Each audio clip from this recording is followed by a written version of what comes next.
Монгол иргэнээс сайхан бэлэг улсын хурлын дарга энх болт нарын урилгаар манай улсад ажил хийж байгаа. Оросын албаны улсын холбооны хурлын төрийн номын дарга Сергей Евгеньевич Наришкин Монгол сэргийлэгч элбэг дорчид бараалхлаа.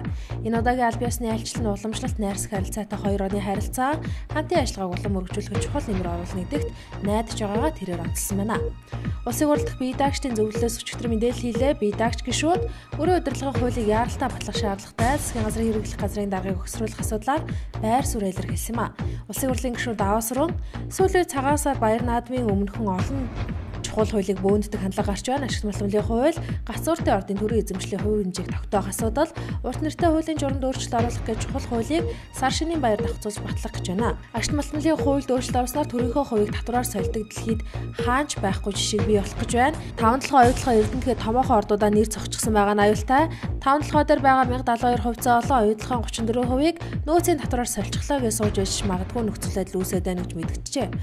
Монгол сэргийлэх захиагийн элбэг дорж өчигдөр үндэсний бүтээн байгуулалтын дээд шагнал төрийн гэрээгээ шагналыг гардуулсан байна. Үндэсний бүтээн байгуулалтын дээд шагнал төрийн гэрээгээ 2014 шагналыг гацуурт компани газар тариалан мал аж ахуйн салбарт нэвтрүүлсэн техник технологийн шинжилэлт бүтээн байгуулалт дулааны 4-р цахилгаан станцын суурилгацсан хүчин чадлыг 123 мегабайтаар өргөдөх төсөл болон хөгжлийн цаймшихаа компани хуурай аргын технологи нэвтрүүлсэн үйлдвэрлэлд тус хүртээсэн байна. Сар шинийн баярын өдрүүдэд автомашины дугаарыг хязгаарлалт хэрхэн өөрчлөлт харуулсан замын цагдаагийн газраас замын хөдөлгөөнд хэрхэн хяналт тавих ажлах талаар мэдээлэл хийлээ. Энэ жилийн тухайд баярын болон амралтын өдрүүд хамтаар энэ сарын 19-ээс 23-ыг дуусах хязгаарлалт үйлчлэхгүй юм байна.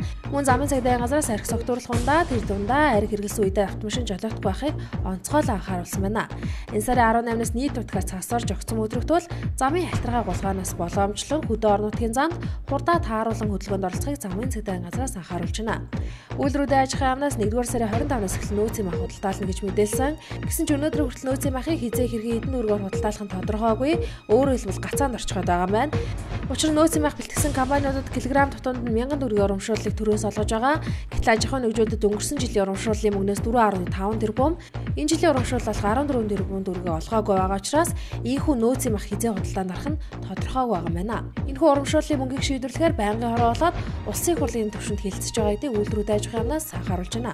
Ашигт малтмлын газраас мэдгдсэн 5-9-оор өчигдөр 120 дугаарыг цахимаар олох ёстой байсан ч өргөдлийн дугаарыг өчигдөр олгоогүй байна. Учир нь энэ 7 хоногт баярын өдрүүд тохиож байгаа учраас өргөдлийг хүлээн авч шийдвэрлэх боломжгүй болсон гэдэг ашигт малтмлын газраас мэдэгдэж байна. Тиймээс цахим олголтыг энэ сарын 26-наас эхлэн хэвийн үргэлжлүүлэхээр болсон байна.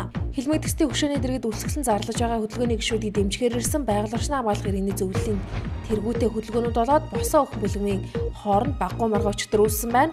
Босоо хөх Монголынхан хин нэгний захиалгаар энэхүү суулт өсгөлэн зарлаж байгаа нь тодорхой боллоо. Байгаль эрхийг хамгаалахаар санаа нэгтгэхээр ирсэн биднийг эсэргүүцэж айлгаж байна. Тэрж байтугай энэ зогсох чирэхгүй хөөж туужана гэж байгаль орчны иргэний зөвлөлийн удирдах зөвлөлийн гишүүн Сүх гэрэл хэлж байлаа.